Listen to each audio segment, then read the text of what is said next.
istilah patologi ini sebetulnya sebuah istilah yang banyak berkembang di bidang kesehatan. Tapi istilah tadi diadaptasi dalam sektor administrasi publik untuk menggambarkan sebuah kondisi berupa penyakit-penyakit yang biasanya banyak sekali bergerak organisasi publik. Ya. Jadi hari ini kita akan belajar bersama-sama melihat apa saja dan seperti apa penyakit-penyakit yang ada di dalam organisasi publik. Nah, ini ada beberapa pokok bahasan kita hari ini. Yang pertama, kita akan mempelajari makna dari peran volunteer dalam organisasi publik. Jadi REVET itu merujuk kepada sebuah gambaran kondisi, ya, berupa sebuah organisasi yang biasanya memiliki sebuah prosedur yang terlalu berlebihan, ya, birokrasi yang terlalu bertumpuk, maupun sebuah organisasi dengan aturan yang menghambat aktivitas pelayanan. Nah, kemudian kita juga akan belajar berkaitan dengan korupsi, yang merupakan bagian dalam patologi organisasi. Ya. Jadi korupsi itu merupakan penyakit di dalam organisasi. Dan kita akan melihat apa saja bentuk dari nepotisme dalam organisasi. Jadi secara umum hari ini kita akan melihat sebetulnya apa saja penyakit atau masalah yang muncul dan timbul dalam organisasi. Nah, kita awali dari pengertian dasar tentang patologi, teman-teman. Di sini tulisannya kecil ya kayaknya. Jadi teman-teman yang di belakang kalau tidak kelihatan boleh ditutup dulu materinya. Materinya sudah Bapak unggah di Pulau. Jadi kalau teman-teman yang di belakang ada kesulitan menuliskan, bisa ditutup supaya bisa memiliki materi. Betul ya. Ini tidak tahu kita ya. Bahkan bisa ditutup dulu di bisa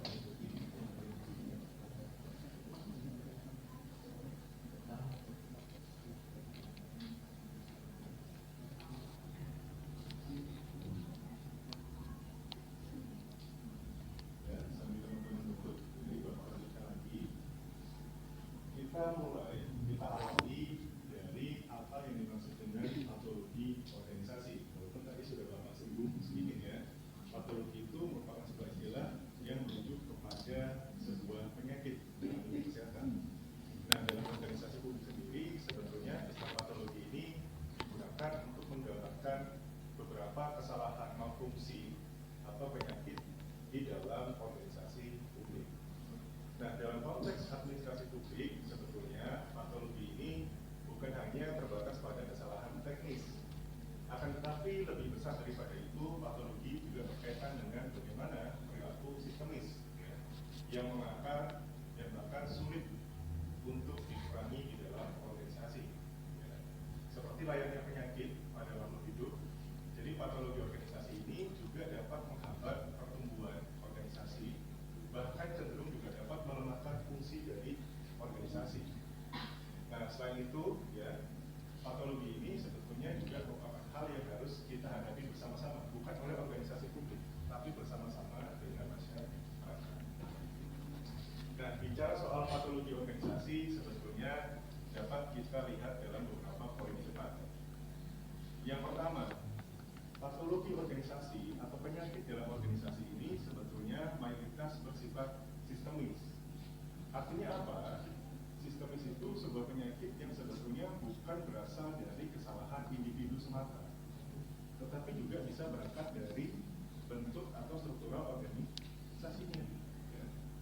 Nah, di situ dijelaskan bersifat sistemis itu bukan terbatas pada kesalahan individual, akan tetapi juga bisa berangkat dari produknya, ya, dari struktur organisasi, dari budaya organisasi, maupun mekanisme insentif yang kadang salah dalam organisasi. Kemudian patologi organisasi di sini digambarkan juga dapat berdampak secara luas, ya. Di antaranya dapat merugikan kualitas pelayanan publik, contohnya mengurangi kepercayaan masyarakat dan mengurangi legitimasi pemerintahan secara keseluruhan. Sehingga untuk mengatasi patologi organisasi di sini diperlukan sebuah upaya reformasi secara struktural. Reformasi struktural itu adalah sebuah reformasi yang dilakukan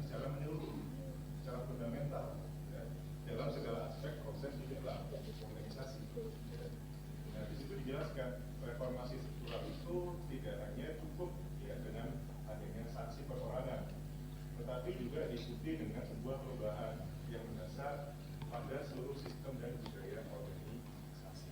Coba sebelum Bapak bicara lebih lanjut, kalau kalian melihat organisasi, ya, baik itu organisasi publik atau organisasi secara umum, apa sih masalah organisasi yang kalian bisa temukan?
Padahal dalam prinsip profesional, asas profesionalitas organisasi, harusnya orang yang berada dalam organisasi adalah orang yang qualified sesuai dengan kapasitas.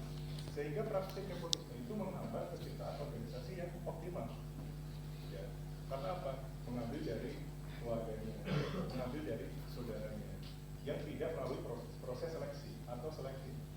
Artinya apa? Tidak terstandarisasi. Nah, makanya disebut bahwa nepotisme itu merupakan salah satu bagian atau bentuk patologi dalam organisasi. Oke, namanya siapa Mas tadi?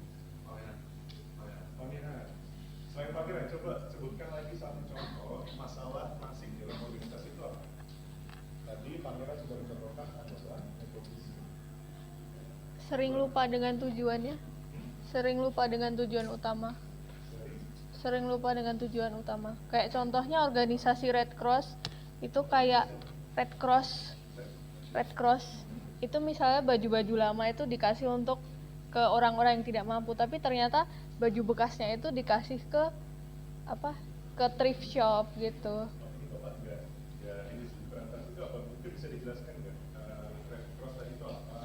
Red Cross itu kayak yayasan amal, dia tuh ngumpulin kayak baju-baju bekas yang masih layak dipakai untuk didistribusikan ke negara-negara yang miskin gitu. Tapi ternyata salah satu pakaian atau bajunya tuh berakhir di sebuah toko apa tuh yang kalau beli baju bekas dari luar. Iya itu. Jadi kayak ada organisasi yang mengumpulkan barang-barang bekas itu ya, tapi ternyata tidak konsisten digunakan untuk dikomersilkan untuk kepentingan organisasi. Berarti sebetulnya maksudnya ke apa itu? Praktik korupsi ya mungkin ya, bisa juga masuk praktik korupsi. Nah, korupsi ini memang luas sebetulnya. Kalau kalian membayangkan korupsi itu bisa muncul karena apa sih sebetulnya? Oke, secara manusia ada sifat serakah. Tapi kalau kita bicara soal dimensi organisasi, sebetulnya apa yang membuat korupsi itu dapat terjadi di dalam organisasi? Di luar sifat manusia yang memang ada sifat serakah juga. Secara struktural organisasi, apa yang memunculkan atau mendorong organisasi itu bisa terjadi praktik korupsi menurut kalian? Kalian punya pendapat? Silakan. Oke, kesempatannya gimana?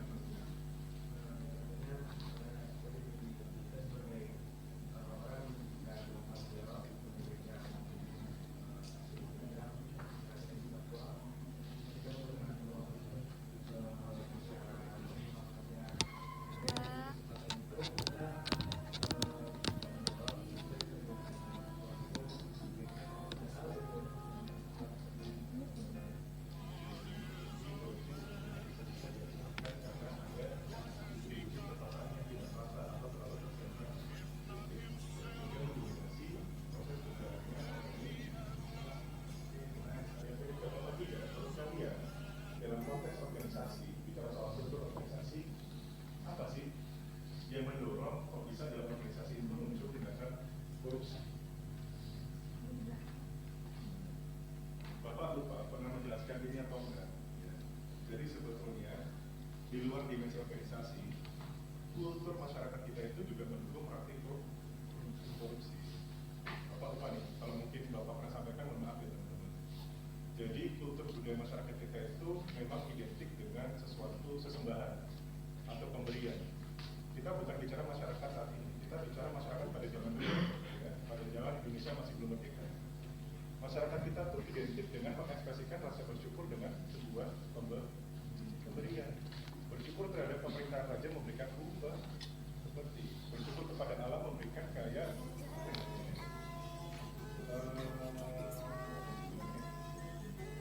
kalau kami itu kayak orang-orang di Bali, ya saja ya mungkin ya.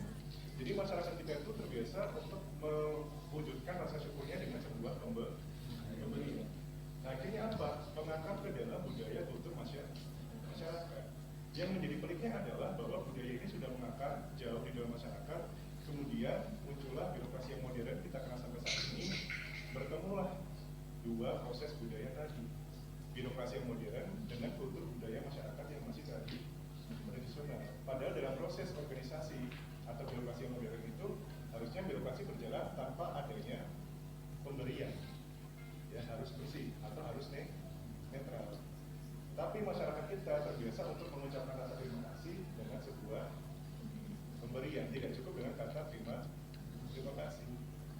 Jadi dulu banyak sekali masyarakat kita itu kalau bisa mendapatkan pelayanan KTP dan sebagainya memberikan tip atau uang.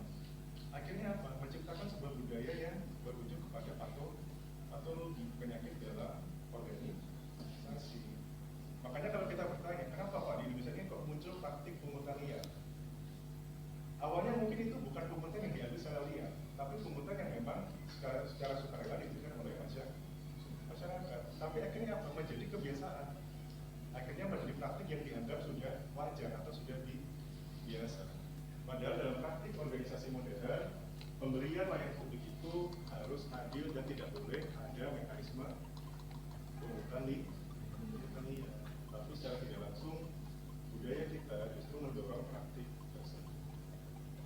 Nah, jadi itu yang dimaknai dengan patologi organisasi. Nah, kemudian tadi juga sudah disampaikan ya bahwa dalam memahami patologi organisasi kita mengenal sebuah istilah yang kita kenal dengan red tape dalam organisasi publik. Jadi red tape ini maksudnya apa? Jadi red tape ini merujuk kepada sebuah gambaran organisasi ya, yang keseluruhan prosedurnya, formulir, peraturan maupun persyaratan administratif itu secara berlebihan ya, sehingga menghambat atau memperlambat jalannya pelayanan publik. Nah ini juga kemarin Bapak singgung ya kemarin malam. Jadi dulu banyak sekali organisasi publik itu yang sangat prosedural, terlalu berfokus pada hal yang sangat basic regulation gitu ya, berbasis pada peraturan, berbasis kepada persyaratan gitu ya, yang sangat administratif secara berlebihan. Menurut kalian ini baik kan sebetulnya? Di satu sisi baik, akhirnya tertib secara administrasi, tapi apa buruknya? Hal yang terlalu prosedural atau administratif. Ayo kemarin malam kalau dengan menteri Bapak pasti enggak yang Bapak sampaikan. Apa sih kekurangan dari organisasi yang terlalu sangat prosedural atau sangat intens terhadap proses administratif? Kan ya, organisasi yang terlalu prosedural AB terhadap hasil atau AB terhadap kualitas pelayanan publik hanya berfokus pada prosedural saja.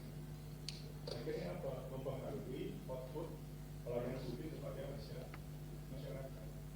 Nah itu yang terjadi ya. Birokrasinya terlalu kaku, prosesnya akhirnya lambat dan mengurangi kualitas pelayanan publik. Kalau kita lihat saat ini di sekitar kalian, ada nggak organisasi semacam itu yang kalian pernah temukan? Sangat prosedural sekali, banyak syarat-syaratnya, banyak form yang harus diisi, formulir harus diisi, tapi ternyata waktunya lama. Atau pernah nggak kalian mengakses sebuah layanan publik? Saya mengatakan ini caranya banyak banget, tapi ternyata keluarnya suratnya atau produknya ternyata lama. Pernah nggak mengalami hal itu? Apa ada contoh? kemarin waktu daftar uji, kalian membuat melengkapi persyaratan itu? Banyak nggak persyaratannya? Banyak. Ada nggak persyaratan yang cukup lama?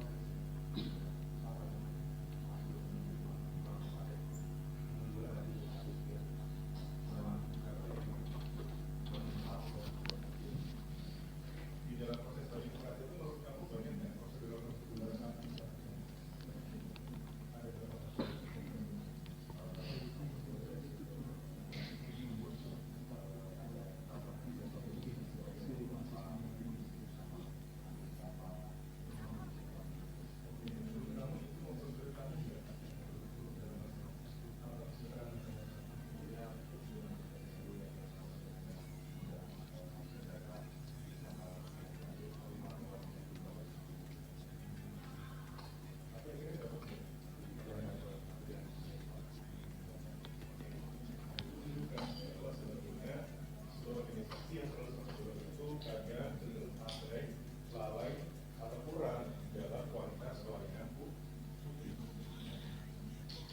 Jadi kondisi itu kita kenal dengan istilah overtake dalam organisasi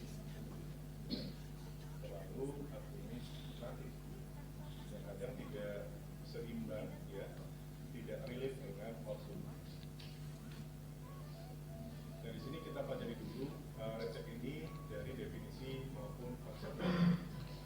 Jadi secara definisi formal, resep itu merujuk kepada sebuah gambaran organisasi dengan sekumpulan aturan, prosedur, maupun persyaratan yang formal, bahkan cenderung melebihi kebutuhan nyata dalam pelaksanaan tugas organisasinya, sehingga menciptakan beban administratif yang kadang tidak proporsional, baik bagi warga maupun bagi aparat pelaksana di dalam organisasinya, menurut pendapat dari Wisman tahun 2000. Nah, kalian bisa lihat teman-teman, jadi kalau kalian menemukan atau kalian berada dalam organisasi yang sangat administratif, sangat prosedural, tapi ternyata tidak memberikan dampak kepada masyarakat, tidak memberikan kemudahan bagi kalian pelaksana, berarti itu masuk ke dalam gambaran patologi organisasi.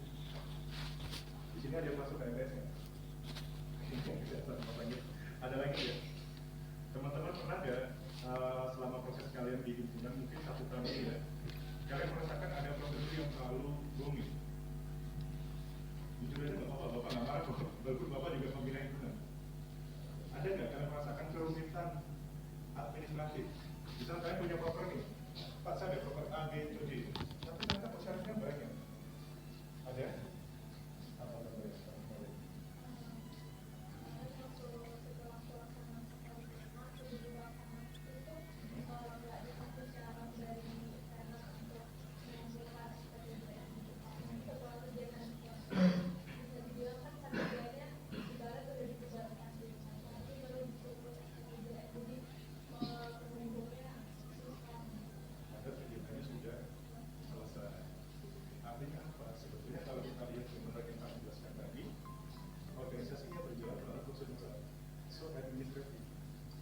Memberikan beban tambahan bagi pelaksana dalam organisasinya.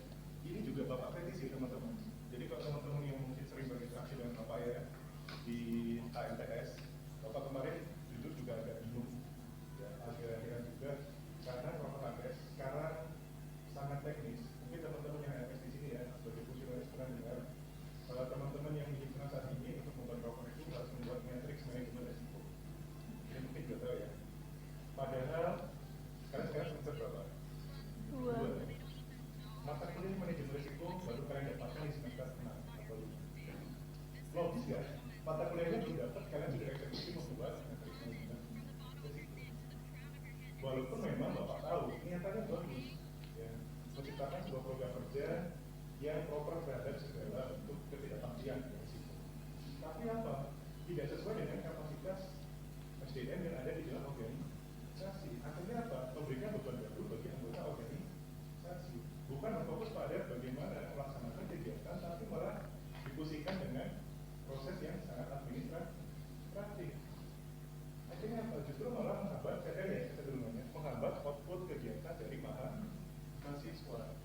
Mahasiswa nggak fokus terhadap kegiatannya, tapi malah fokus pada laporan-laporannya, pemberkasannya, formulirnya, perizinannya gitu.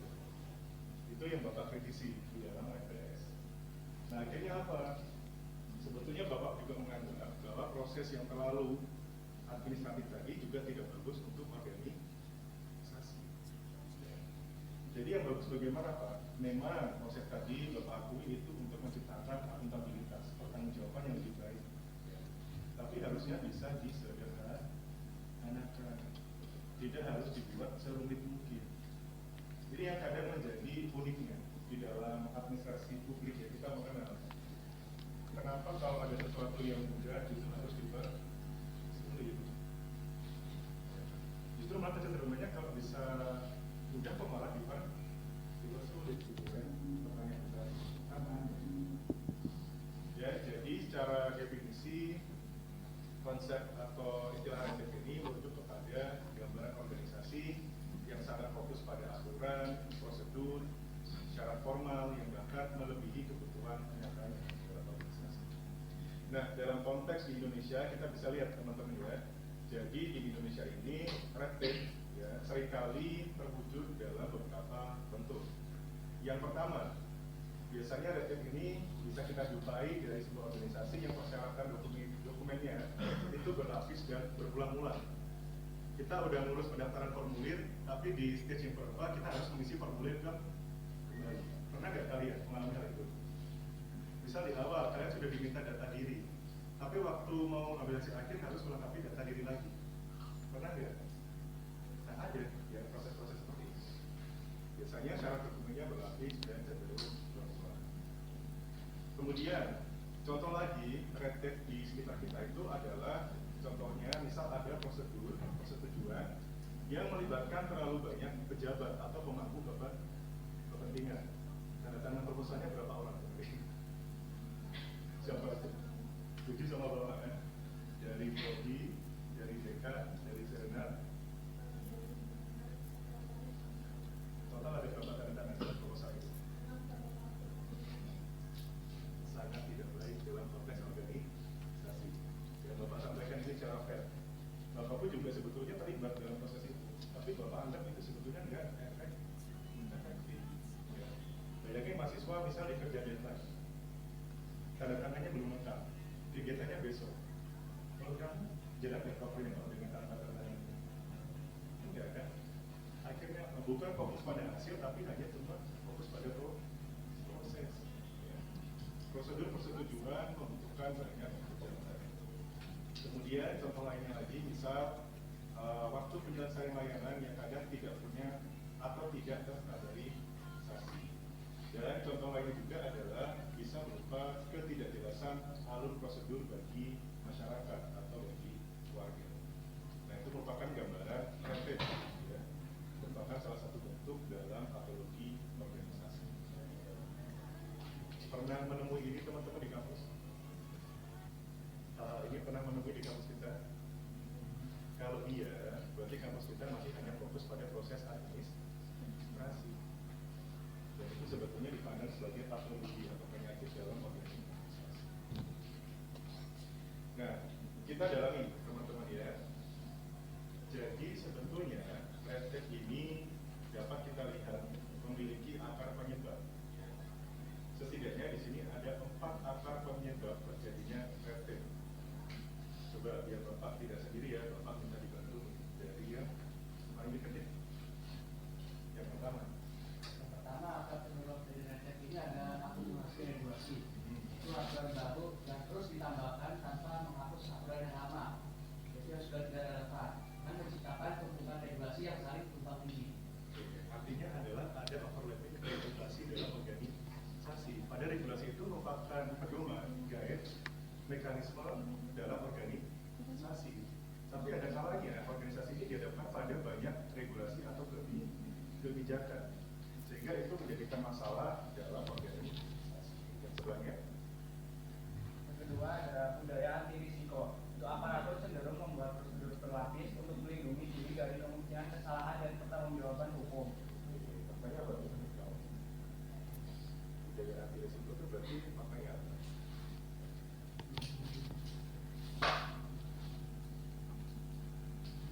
Jadi budaya anti risiko itu merujuk kepada gambaran sebuah organisasi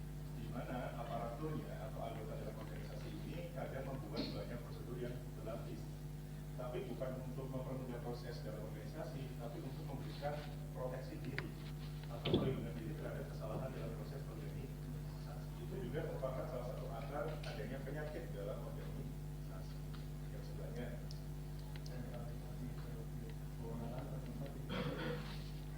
pimpinan membuat setiap keputusan harus naik ke atas, memperpanjang ranah demokrasi secara apa maksud Bapak?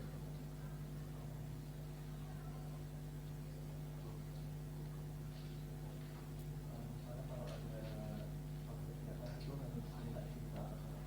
Nah, betul. Gambaran sederhananya gitu. Jadi ada kalanya organisasi itu untuk mendapatkan tujuan harus memiliki rantai komando di dalam organisasi yang berdampak kepada perpanjangan rantai birokrasi. Akhirnya apa? Menghambat proses organisasi. Sama kayak tadi jelasnya pemilik. ART kan untuk buat proposal, bukan ya? Artinya apa? Prosesnya lambat, berlapis-lapis. Itu juga merupakan penyakit dalam organisasi. Dan sebenarnya Lemahnya akuntabilitas kinerja. Tanpa standar pelayanan yang terukur dan konsekuensi nyata, aparat tidak memiliki insentif untuk menyederhanakan prosedur. kamu apa?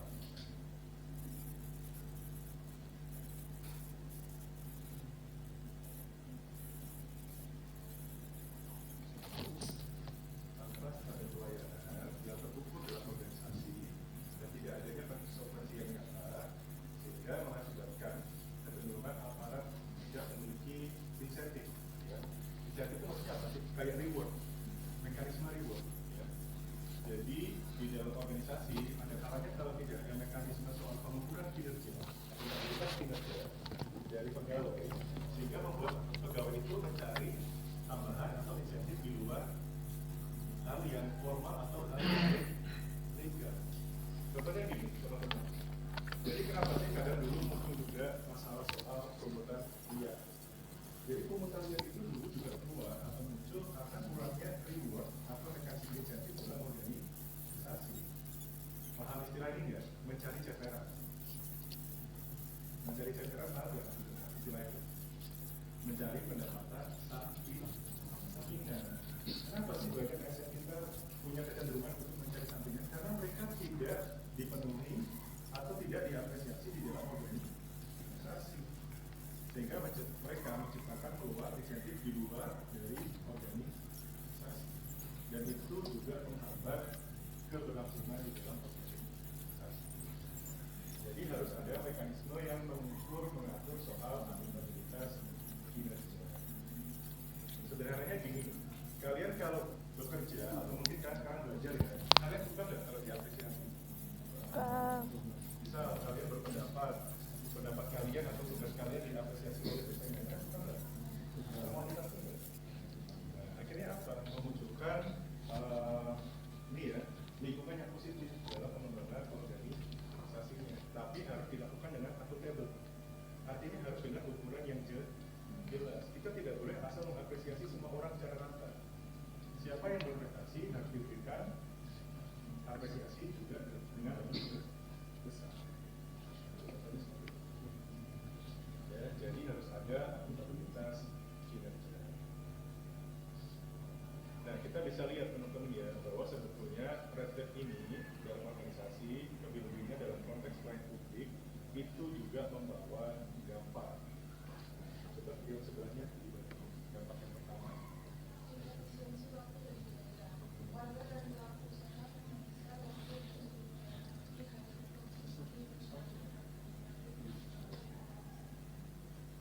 Artinya apa? Diinterpretasikan dengan interpretasi organisasi yang sangat prosedural, administratif, dampaknya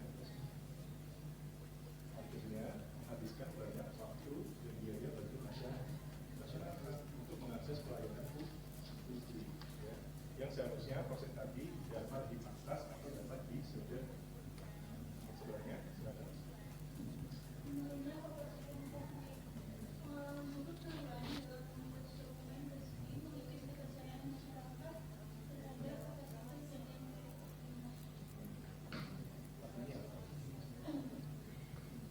Atau apa yang kamu lihat, bagaimana kepercayaan publik itu dapat turun dalam organisasi yang sangat administratif.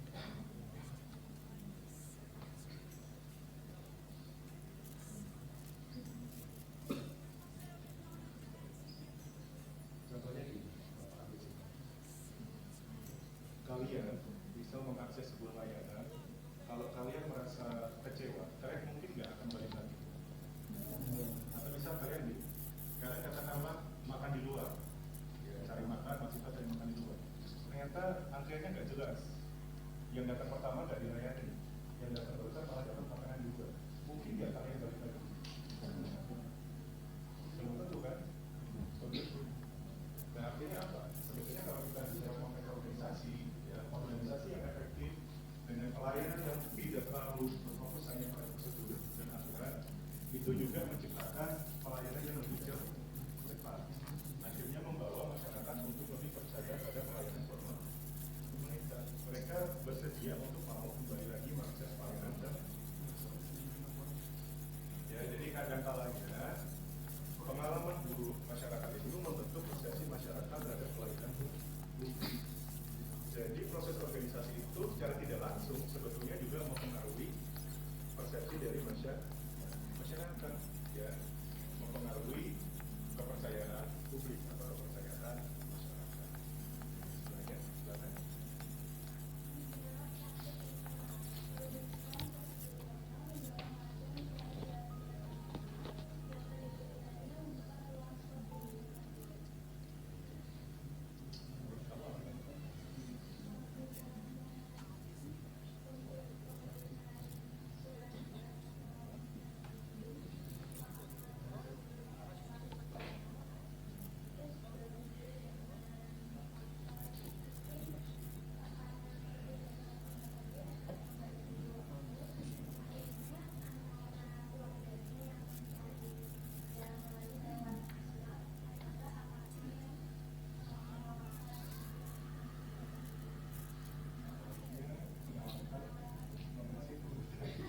Menawarkan tarikan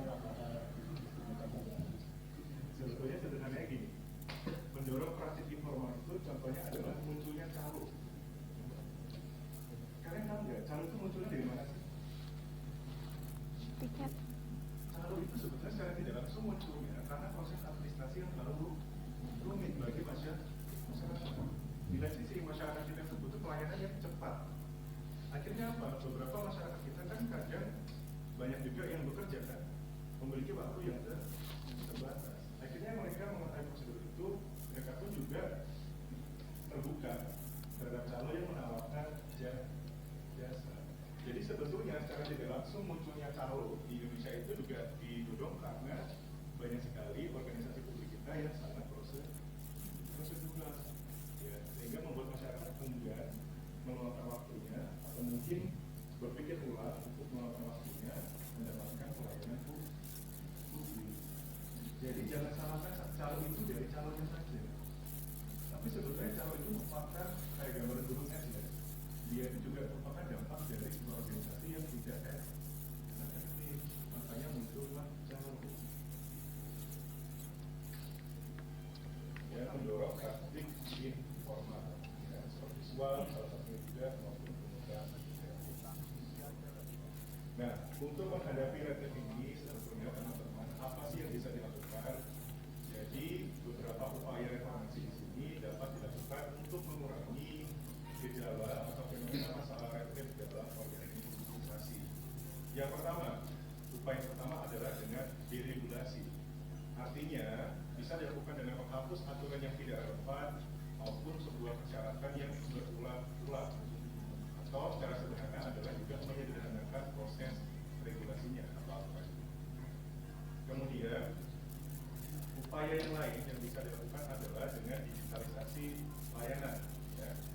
Misal dengan implementasi SPBE yang kita kemarin malam sudah pelajari, maupun membuat layanan berbasis online. Masih ingat kemarin Bapak sampaikan apa? Jadi transformasi digital itu memungkinkan pengurangan terhadap praktik korupsi. Kenapa bisa terjadi? Karena seringkali dalam sektor publik, organisasi publik kita, praktik korupsi itu muncul karena ada interaksi antar manusia. Kayak tadi ada calo, ada suap, ada pungli. Karena ada yang busuk, ada yang menawarkan. Akhirnya membuka peluang transaksional. Terjadilah praktik korupsi. Nah, kemudian dengan transformasi digital ini mempersempit atau mengurangi ruang gerak pertemuan atau interaksi antar manusia, sehingga tidak ada proses tawar menawar. Artinya apa?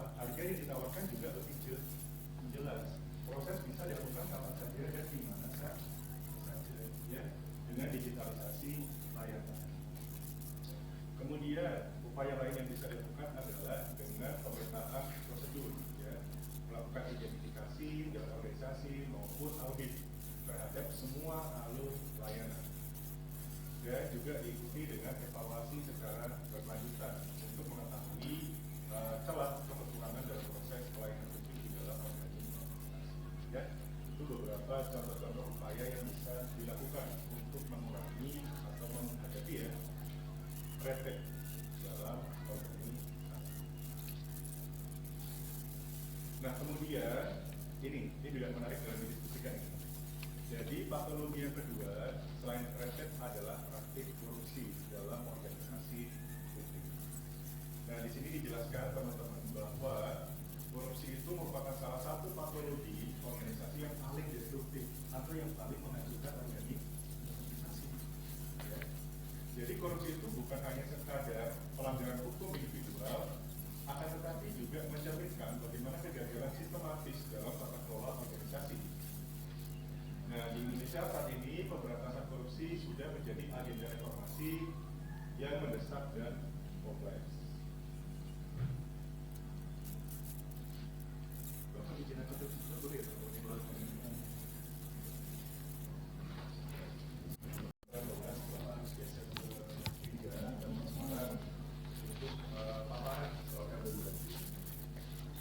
Bapak ya, nanti mungkin kalau sudah masuk sekitar jam 11 atau 11.15 Bapak mau diingatkan. Oke, ya jadi Bapak lanjutkan. Praktik patologi yang kedua adalah korupsi dalam organisasi.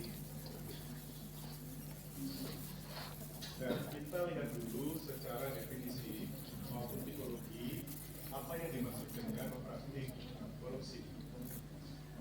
Jadi di sini dijelaskan bahwa korupsi dalam sektor publik ini dapat didefinisikan sebagai sebuah praktik penyalahgunaan jabatan maupun kewenangan publik untuk memperoleh keuntungan pribadi maupun golongan, baik yang dilakukan secara langsung maupun secara tidak langsung. Itu gambaran ya definisi atau konsep dari korupsi. Nah di sini kita bisa lihat bahwa Transparansi Internasional mendefinisikan sebagai penyalahgunaan kekuasaan yang dapat dipercayakan untuk keuntungan pribadi. Jadi praktik korupsi itu dapat di-breakdown menjadi beberapa jenis, teman-teman ya. Ada praktik korupsi administratif, ya, ada praktik korupsi anggaran yang paling umum yang kita tahu biasanya. Ada praktik korupsi kebijakan dan ada praktik korupsi elektoral. Jadi korupsi itu luas, bukan hanya korupsi itu bicara soal uang. Mahasiswa pernah korupsi nggak? Mahasiswa pernah korupsi nggak? Dosen pernah korupsi nggak? Contohnya apa? Korupsi uang. Uang dulu. Kuliahnya harus bilang, dosennya nggak usah dulu. Apa itu sebaliknya? Kuliahnya harusnya 3 SKS tapi jadi cuma 1 SKS. Nah, itu secara tidak langsung. Ya, itu juga praktik korupsi. Mengurangi dari apa yang seharusnya. Tapi sorry, kalau Bapak tadi tugas ya. Nah, saya pakai Bapak pastinya korupsi. Beda ini serius, teman-teman bisa cek ya, jadi itu tugas. Bapak kemudian ini mengurangi. Ya, jadi sebetulnya korupsi itu luas. Nah, kita lihat satu-satu, teman-teman ya. Dari yang pertama itu adalah praktik korupsi administratif. Contohnya apa? Suap, ya, praktik suap, gratifikasi, pungutan liar, ya. Itu adalah contoh praktik korupsi administratif. Biasanya berujung pada contohnya uang pelicin untuk mempercepat proses izin atau proses administrasi. Nah kemudian jenis yang kedua itu adalah korupsi anggaran. Contohnya apa? Misal manipulasi dalam proses perencanaan, pelaksanaan maupun pelaporan yang berdampak terhadap keuangan negara. Contohnya misal markup proyek, ya, proyeknya 5 juta, dituliskannya 10 juta. Ataupun pengadaan fiktif, ya, menyusun anggaran, menyusun perencanaan, tetapi tidak ada barangnya di lapangan, ataupun dana siluman, contohnya. Nah itu adalah praktik korupsi anggaran. Nah kemudian selain korupsi administratif dan korupsi anggaran, ada juga korupsi kebijakan. Ya. Jadi korupsi kebijakan itu merujuk kepada sebuah posisi, pemanfaatan posisi untuk mempengaruhi kebijakan demi kepentingan kelompok tertentu. Nah ini agak abstrak memang. Contohnya apa? Jadi korupsi kebijakan contohnya adalah sebuah regulasi yang dengan sengaja menguntungkan beberapa pihak. Contohnya adalah pemerintah. Jadi dalam praktik penyusunan kebijakan publik sebetulnya juga ada peluang terjadinya korupsi kebijakan. Jadi dalam konteks public policy itu harus adil memframing masalah masyarakat. Tapi kadang ada kalanya proses formulasi kebijakan itu diwarnai dengan tarik ulur kepentingan. Beberapa apa? Jadi kalau kita lihat beberapa contohnya, misal ada kebijakan yang kemudian mendapatkan penolakan masyarakat karena menguntungkan beberapa pihak. Nah itu sebetulnya banyak asumsi mengatakan ada potensi terjadinya korupsi kebijakan. Ya. Sebuah kebijakan yang seolah-olah hanya didesain untuk menguntungkan beberapa kelompok kepentingan. Ya, jadi ada korupsi kebijakan. Nah kemudian selain itu ada juga korupsi elektoral. Ya. Contohnya apa? Misal politik uang dalam proses pemilihan pejabat publik. Atau kalau kita kenal berarti apa namanya? Uang yang dicatat politik itu apa misalnya?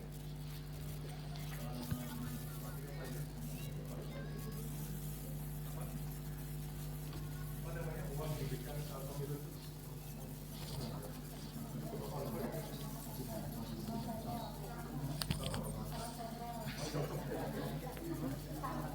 Ya, udah.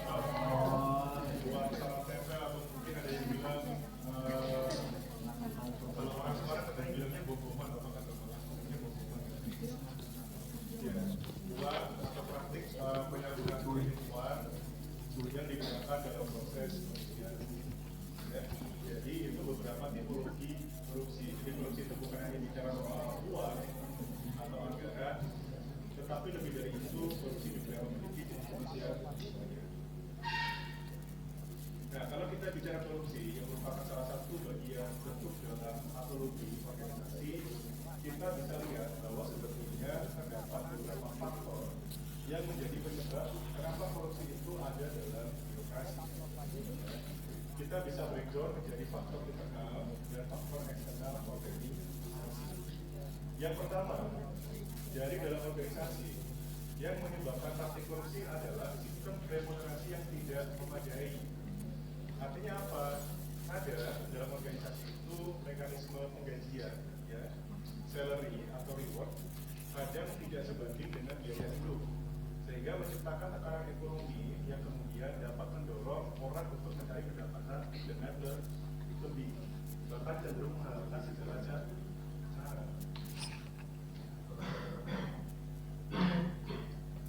Makanya kemarin kalau nggak salah satu political will Pak Prabowo adalah menaikkan gaji hakim, ya kalau nggak salah ya kemarin ya, betul kan?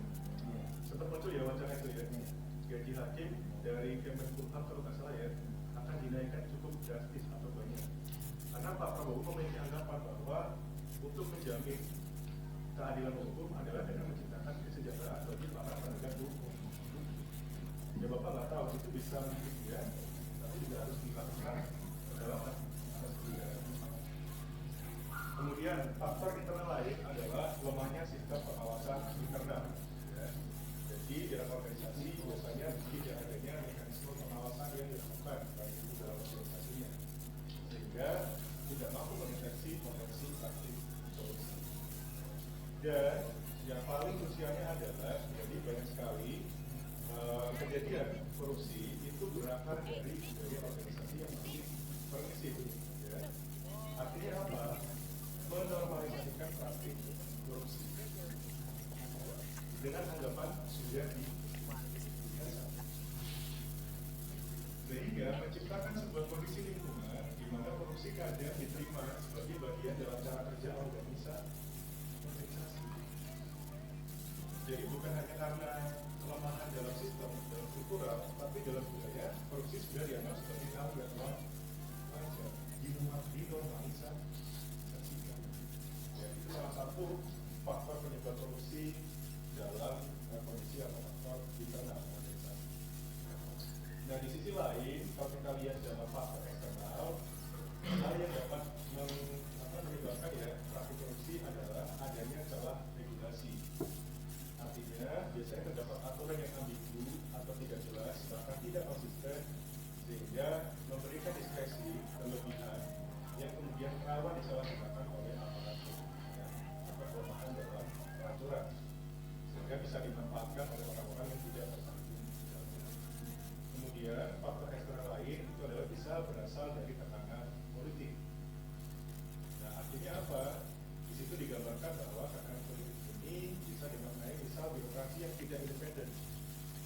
yang kadang rentan terhadap tekanan dari aktor politik yang memiliki kepentingan tertentu atau memiliki agenda politik. Dan kemudian yang sering juga dikritisi adalah masih lemahnya penegakan hukum. Ya. Jadi hukum kita dianggap kurang tegas, kurang adil, kurang objektif dalam penegakan kasus korupsi. Ya. Makanya muncul istilah ya kadang kalau hukuman korupsi itu tidak sebanding dengan besaran korupsinya. Ya. Sehingga apa? Yaudah saya korupsi nggak apa-apa, paling 5 tahun ntar saya bisa keluar kembali. Jadi mereka hanya mempertaruhkan tahu atau tidak tahu. Ya. Karena hukumnya tidak tegas. Mereka masih dapat menormalkan hukuman 5 tahun. Ya. Lemahnya penegakan. Nah di sini kita bisa lihat bagaimana dampak dari korupsi ini terhadap proses administrasi publik. Yang pertama jelas dampak paling nyata adalah kebocoran anggaran negara. Banyak anggaran negara yang diambil dari pajak masyarakat kemudian tidak tersalurkan baik itu di infrastruktur, pendidikan maupun kesehatan yang kemudian masuk kepada kantong pribadi. Kemudian yang kedua dampak dari korupsi adalah rendahnya kualitas infrastruktur. Ya. Kalau kita bicara soal konteks proyek ya, banyak proyek yang dikorupsi akhirnya menghasilkan output yang tidak berkualitas. Jalan aspal cepat rusak, gitu ya. Kemudian gedung-gedung cepat retak, gitu ya. Dulu Bapak masih ingat di Jawa Tengah Pak Ganjar pernah mensidang salah satu sekolah yang kemudian ternyata dalam kualifikasi teknisnya harusnya dibangun menggunakan batu bata ringan, tapi ditutup dipoles dengan menggunakan gaya triplek gitu ya, kalau salah. Sudah diketok, waktu itu sama Pak Ganjar, pesawat langsung dihancurkan. Akhirnya apa? Kita bisa lihat dari beton yang harganya sekian dikurangi kualifikasinya jadi triplek yang kemudian selisihnya menguntungkan para pelaku korupsi. Ya, mengurangi kualitas infrastruktur. Kemudian mengurangi juga kepercayaan masyarakat terhadap pemerintah. Jadi korupsi ini secara tidak langsung juga mempengaruhi kepercayaan dari masyarakat terhadap kinerja pemerintah dan sebagainya. Dan di lain sisi, korupsi juga menghambat adanya investasi dan pertumbuhan. Makanya apa sih? Jadi investasi itu adalah sebuah kondisi di mana ada investor menanamkan modal dengan harapan bisa menerima modal. Tapi bayangkan sebuah pemerintahan yang ternyata banyak sekali kecurangan praktik korupsi, akhirnya apa? Mau nggak investor investasi di sana? Tidak, karena mereka khawatir uang yang mereka tanamkan justru akan jadi korupsi. Jadi dampak korupsi itu luar biasa teman-teman sebetulnya. Makanya dikatakan korupsi itu adalah patologi yang paling menghancurkan atau destruktif. Karena dampaknya bisa kemana-mana. Nah di sini kita bisa lihat dalam bentuk visual ya bagaimana indeks persepsi korupsi. Ya. Jadi data ini diambil dari data Transparency International tahun 2017 sampai tahun 2023. Jadi selama rentang tahun itu kita bisa lihat bahwa angka skor CPI atau Corruption Perception Index Indonesia ini berkisar di antara poin 34 sampai 40 dari skala 100. Kita setengahnya aja ada. Dan kemudian angkanya masih cenderung fluktuatif ya. Sempat naik di angka 2019, kemudian turun lagi di tahun 2020, cenderung stagnan 2021 dan menuju ke angka ke tahun 2022, 2023 justru semakin menurun. Artinya arah penanganan korupsi di Indonesia masih belum menuju tren yang positif. Kita cenderung fluktuatif bahkan cenderungnya ada menurun. Nah ini harusnya menjadi perhatian dari pemerintah. Dan di sini kita juga bisa lihat ya beberapa bentuk kerangka pemberantasan korupsi yang ada di Indonesia. Ya. Mulai dengan adanya LHKPN, ya pengadaan barang jasa secara elektronik yang kemarin juga Bapak singgung juga ya. Dalam pilar yang kedua berkaitan penindakan kita juga punya mekanisme hukum ya. Ada KPK, ada kejaksaan, ada kepolisian. Dalam pilar yang ketiga kita punya undang-undang ya, pemulihan aset ya. Kemudian kita juga melibatkan partisipasi masyarakat melalui mekanisme whistleblowing ataupun transparansi dan civil education.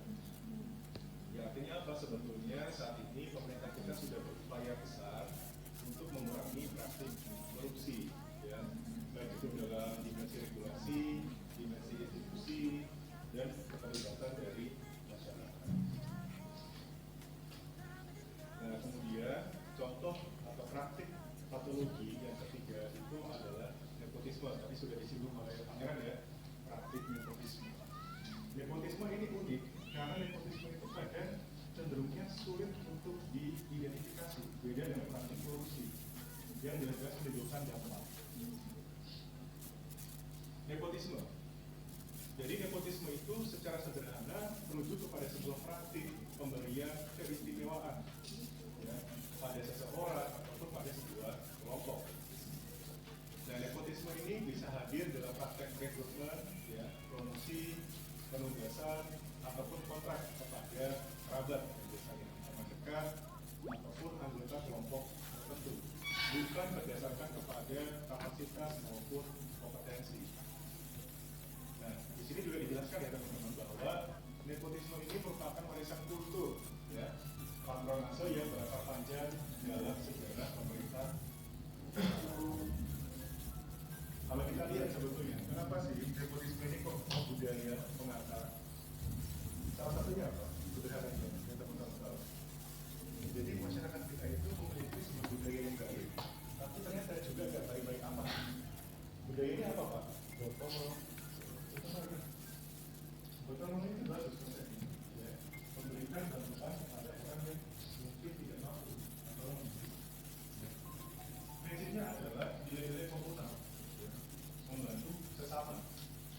Maka tetapi ternyata value itu, kultur itu saat dibawa ke dalam proses administrasi publik yang modern justru menimbulkan suatu problematika. Banyak orang yang kemudian saat ada dalam birokrasi membawa kerabatnya, membawa keluarganya, membawa tenaga kerjanya sebagai warisan ya. Tapi kemudian akhirnya apa? Membuat proses birokrasi tidak dapat berjalan dengan optimal karena birokrasi harusnya diduduki oleh orang yang berkompetensi melalui proses kompetisi dan bukan dengan cara dibalik sederhananya. Akhirnya apa? Nepotisme menjadi salah satu gambaran patologi dalam organisasi publik, khususnya di Indonesia. Nah, kemarin ada pertanyaan menarik. Pak, nepotisme itu apakah cuma ada di Indonesia atau di luar negeri juga ada, Pak? Bapak nggak tahu, apakah di luar negeri itu juga ada. Tapi memang di Indonesia ini nepotisme itu cukup masif, karena dipengaruhi oleh faktor itu. Nah, di sini kita bisa lihat teman-teman ya, beberapa bentuk-bentuk nepotisme dalam birokrasi di Indonesia. Yang pertama, yang banyak bisa kita temukan ya, itu adalah munculnya dinasti politik. Ya.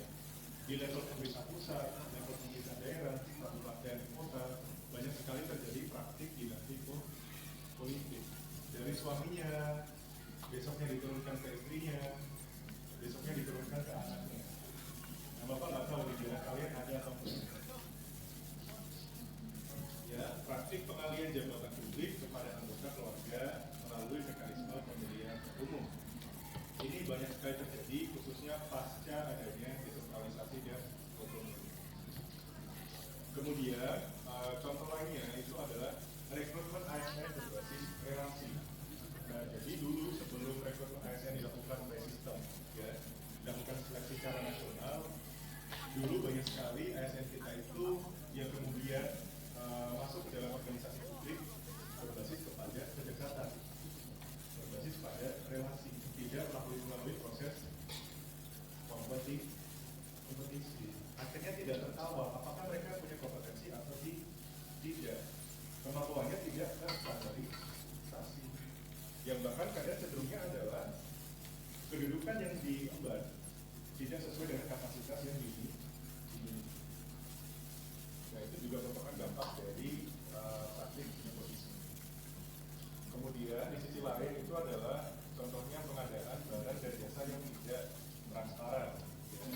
Misal menunjukkan vendor ya, berdasarkan kedekatan dengan pejabat, ya, bukan melalui proses kompetisi yang adil dan terbuka. Nah, di sini kita bisa lihat teman-teman ya, bahwa sebetulnya nepotisme itu dapat diatasi, ya, dapat diintervensi, dapat dikurangi dengan praktik meritokrasi. Dan di sini digambarkan bagaimana gambaran perbedaan antara nepotisme dan meritokrasi. Nepotisme, jadi nepotisme itu berfokus pada bagaimana seleksi ya, berbasis pada hubungan personal. Tapi kalau meritokrasi proses seleksi itu berbasis kepada kompetensi. Kemudian nepotisme, loyalitas dibangun kepada patron atau kekeluargaan kata. Tapi meritokrasi loyalitas dibangun kepada institusi, bukan kepada personal.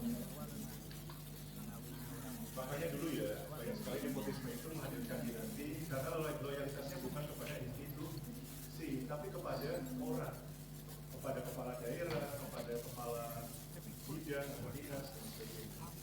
Juga menghambat proses organisasi yang begitu.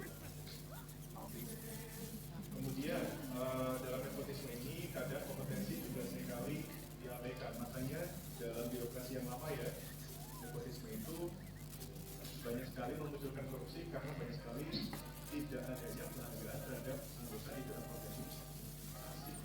Ya, kompetensinya tidak dihargai sehingga tidak ada ukuran yang pasti.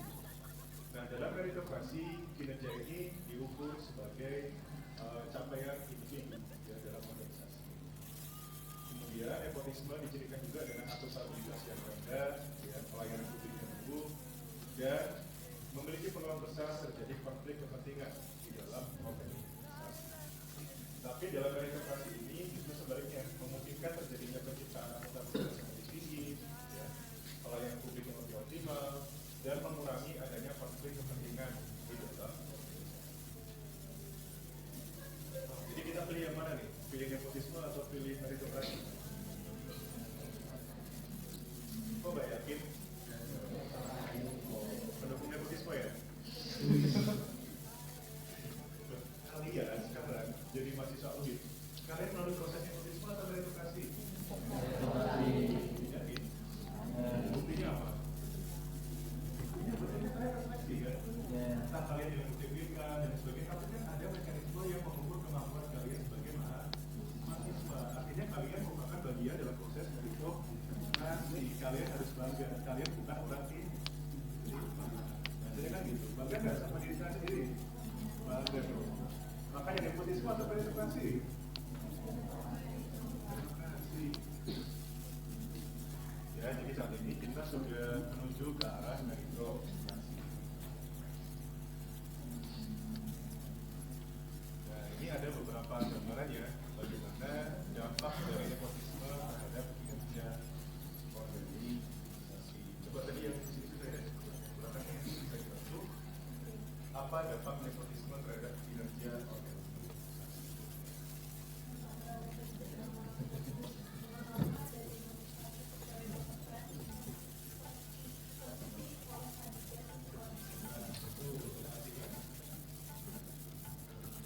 Dimotivasi itu apa sih? Sebuah kondisi kayak gimana?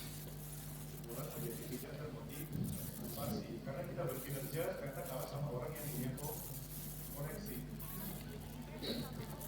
Jadi banyak sekali dampak nepotisme itu memunculkan demotivasi bagi pegawai karena mereka merasa dimarginalkan oleh orang yang mereka punya kedekatan atau relasi.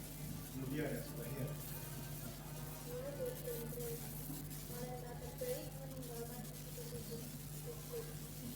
Artinya apa? Brain. Jadi brain itu merujuk kepada sebuah gambaran di mana sebenarnya banyak sekali terjadi arus ya. Orang-orang yang memiliki kompetensi dalam organisasi ini menjadi transmisu ya sebenarnya dalam organisasi sehingga mencari pelarian atau bahkan keluar dari organisasinya. Dan teman-teman lihat, bapak nggak tahu ya, kalau nggak salah yang Ferry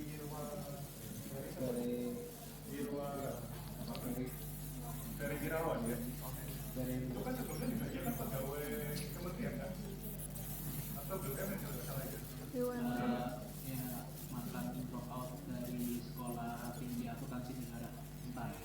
Jelasnya kan dia bekerja di Kementerian Keuangan.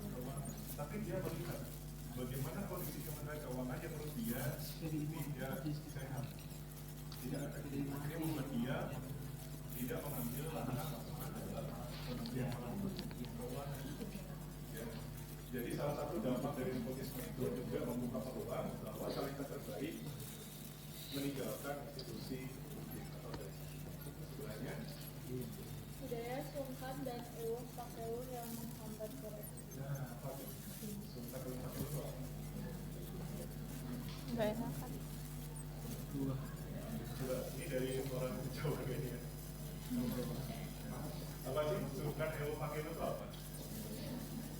Bapak sulit terjemahkan dalam bahasa Indonesia. Iya, perasaan tidak enakan. Ya.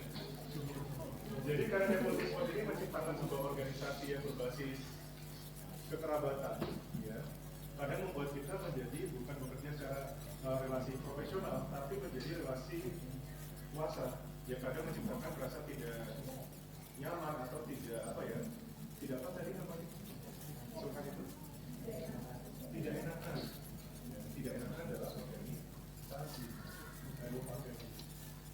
Kemudian setelahnya Rendahnya produktivitas karena penempatan tidak sesuai kompetensi.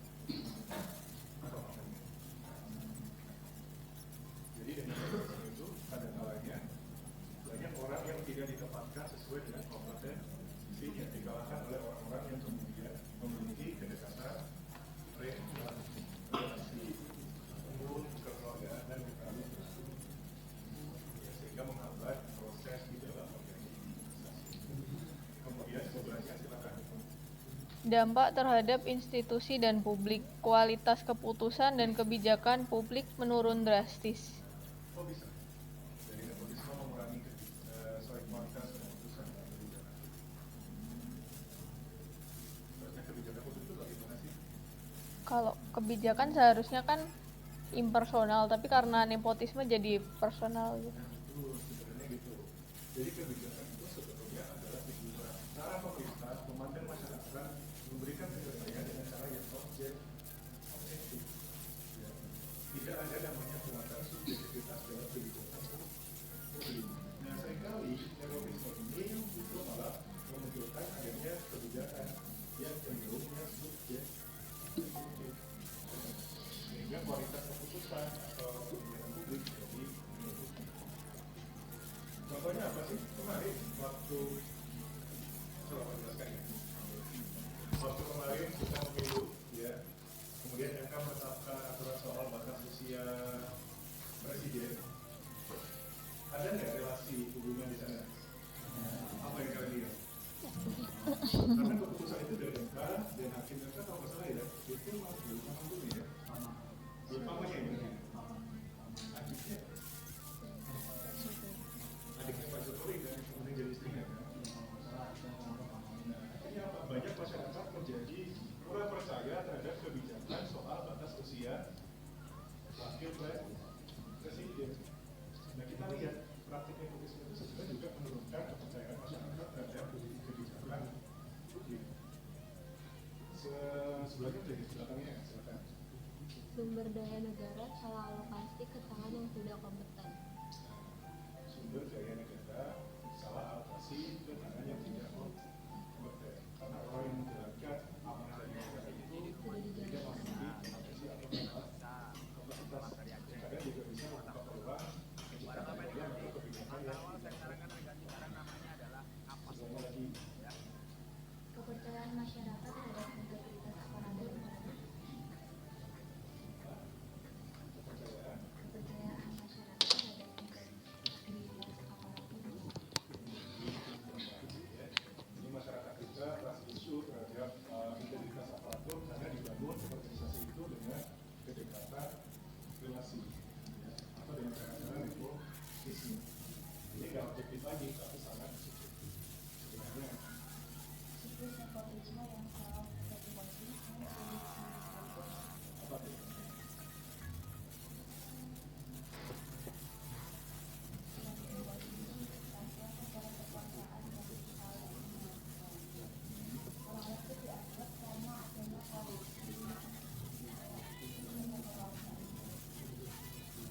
Contohnya gini, jadi nepotisme itu sebenarnya kenapa saya diputus? Karena dalam praktik nepotisme itu masyarakat kita tertawan dengan namanya balas budi. Contohnya gini, dulu misal ada orang yang membawa si A membawa si B masuk ke dalam dinas A. Kemudian orang-orang si B jadi harus berhutang budi membawa anaknya si A untuk masuk ke dinasnya juga. Akhirnya apa? Menjadi hubungan kausalitas, hubungan timbal balik. Akhirnya nepotisme jadi sulit untuk ditembus karena kondisi. Ya, itu adalah beberapa gambaran bagaimana dampak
konteks nepotisme di situ ya dicirikan dengan pejabat yang tidak kompeten banyak membuat kelemahan dalam proses birokrasi atau kelemahan administrasi publik.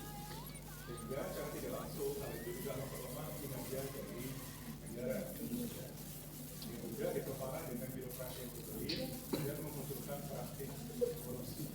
Jadi patologi-patologi tadi sebetulnya secara tidak langsung membentuk seperti lingkaran setan. Dari korupsi atau nepotisme mereka juga dapat memunculkan terjadinya praktik korupsi, ya, memunculkan praktik dalam birokrasi atau organisasi.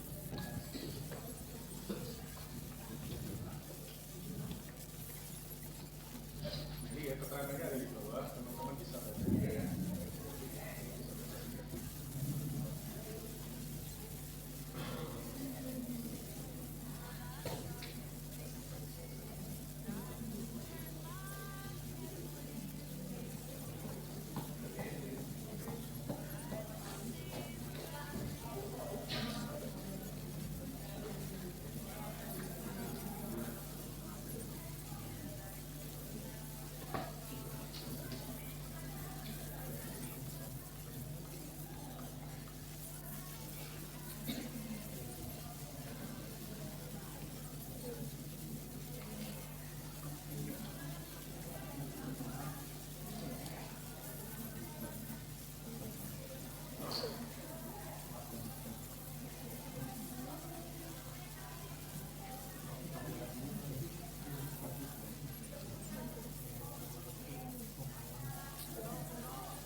Oke, mungkin ini terakhir ya teman-teman ya. Jadi Bapak menambahkan satu saja. Jadi kalau kita lihat beberapa patologi tadi sebetulnya terdapat sebuah strategi komprehensif bagaimana mengatasi patologi dalam organisasi.